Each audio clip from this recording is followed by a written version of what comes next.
Part 5 of my trip from Charleston to New Orleans. Left friendly Port Salerno at noon and called in to Sunset Bay Marina Stewart for some fuel. They kindly let me tie up for an hour while I cycled into town for supplies. St. Lucie Canal, heading for Okeechobee. The St. Lucie River Canal has beautiful wooded banks. Where the vegetation has been removed for access for livestock or boats, the erosion by motorboat wash is very evident. Anchored in River's Loop for a peaceful night, good shelter, good holding and no traffic. Next day went through St. Lucie Lock at 9 a.m. with about a 12-foot lift. The Fort Mayaka railway lift bridge is 49 foot clear when open. When a train wants to cross, it stops by the bridge. A railwayman hops off and checks the canal for vessels and waits for any to pass before lowering the bridge. How very civilized. As the water level was high, it was free flow through the Port Mayaka lock and into Lake Okeechobee.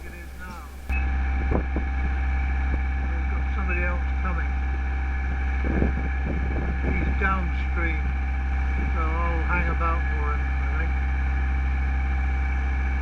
think. I decided to sail the rim route round the shoreline, as I wouldn't see anything crossing the middle of the huge 30-mile diameter lake, the largest in the south. It may be big, but it averages under 9 foot deep and 12 to 15 feet above sea level. Like an inland sea, you can't see across. Eastbound, you can bring it on through. No stopper required. Straight pass through. So we're going round the rim route, as it's called. Going around the edge of Lake Okeechobee. A bit more scenic than going across the middle. And we're in 4 foot below the keel, so we're in about 6 foot, 7 foot of water. And it's keeping us quite close to the edge, as you can see.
Like an awful lot of water.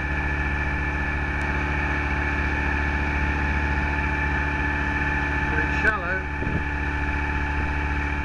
The canal round the rim was formed by excavations to build the 30-foot high Hoover Dike, built after the 1926 and 1928 hurricanes drowned nearly 3,000 people.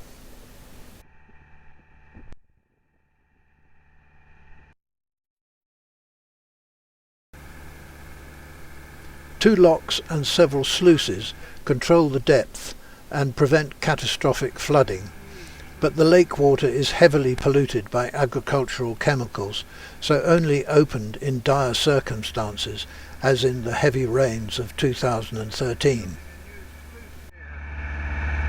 There's a cofferdam there, which will be removed once the sluice is built.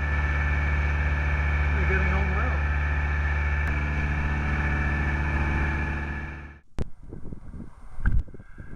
Bit of a problem to anchor but I chose this little side chute off the canal because there's a good old thunderstorm brewing. It's been pretty hot today. A thunderstorm built late afternoon, so I decided to anchor by the edge of the canal. Strong gusts pushed us close to the rocky shore, so motored into the wind to hold us off.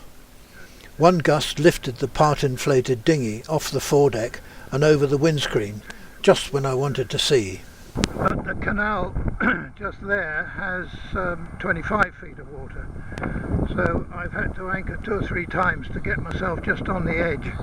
So I've got room to swing and yet not in too much water and basically out of the canal. Not that there's been any traffic to speak of today, but there's works going on up there, and so certainly workmen will be arriving tomorrow probably by boat, so I want to keep out of the waterway. At a lull in the storm, I hauled in the anchor, which was covered in a fishing net and tree roots, then motored to Caloosahatchee Lock at last light to tie up to some posts in the dark. After my anchoring nightmare with the storm coming through, having to motor against the anchor in very tight conditions, eventually managed to get the anchor up, and it was covered in netting and roots and God knows what. So I'm dashing now to Caloosahatchee to tie up to some dolphins there apparently. But the sun's setting and I've still got a few miles to go, so it's going to be a tight run thing. Never having been there before, of course, I don't know what to find, but there the sun is setting.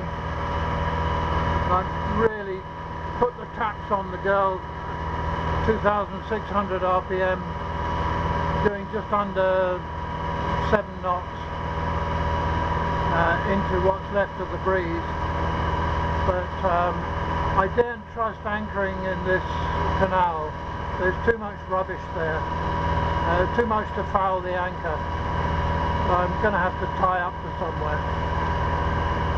But it's been an exciting hour.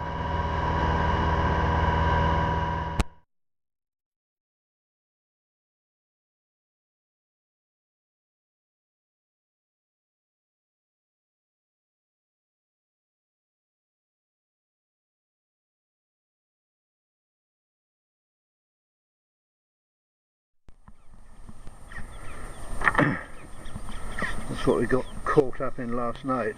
A whole load of old fishing net and all round the anchor, plus roots all the way through it as well. Got caught between the flukes. Let's cut that away. So this is where I ended up last night, strung between two dolphins just outside the lock, with vultures sitting waiting for me to make a mistake. Good morning, vulture. Yes, you. Good morning. So the storm churned up a bit of water hyacinth, some quite revolting green slime which washed into me, and yeah, there we are between the 2 dolphins. People have been very good at being slow. They've been very slow up until those marks there, and then they've taken off into Lake Okeechobee, which is out there. A quick look at Caloosahatchee, then back through the free flow lock and into the canal. These are the dolphins that the pilot was referring to, north of Caloosahatchee Lock. Damn sight better than the ones that I tied up to. Much more room. Still, I managed to get through the night okay.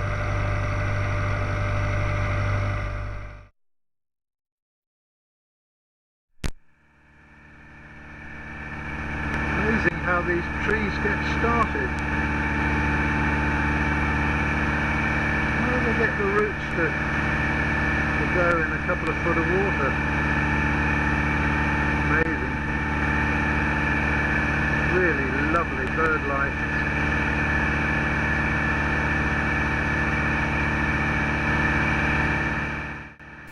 Lots of bird life on the reedy bank, and naked trees stripped by hurricanes Charlie and Wilma, while other trees clung to existence. Awful lot of them were so lucky.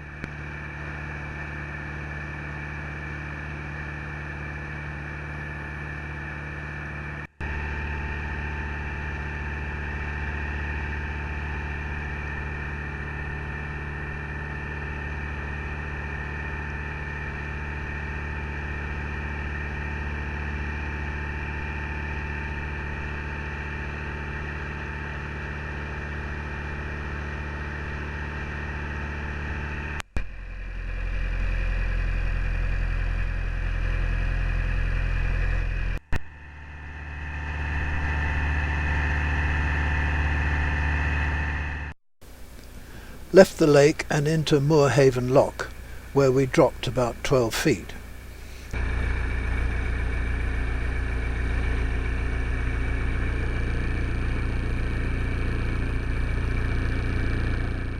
I had to wait for eastbound traffic at Ortona Lock at noon, and water level only dropped about 3 feet into the Caloosahatchee River. Well, I think it's a drop anyway.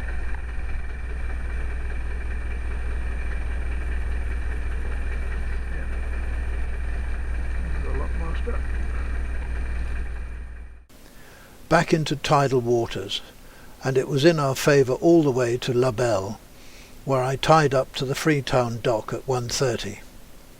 Free for 3 nights with electricity and water. The only downside was the adjacent, very noisy Bascule Bridge. Cycled to the shops for supplies.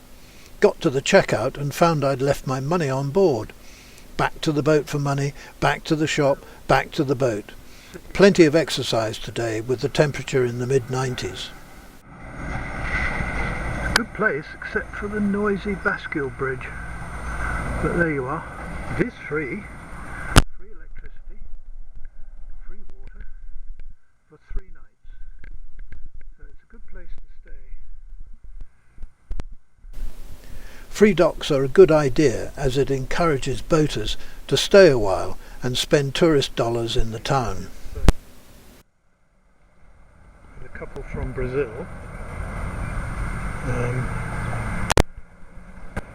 then next to me is David, and then Gerald. Both of those are going, well, all of those except me are going the other, are going east. On the dockside was the splendid Warren rotary steam engine, built in 1938 and removed from J.P. Morgan's 114-foot yacht Navette. More to come in part 6.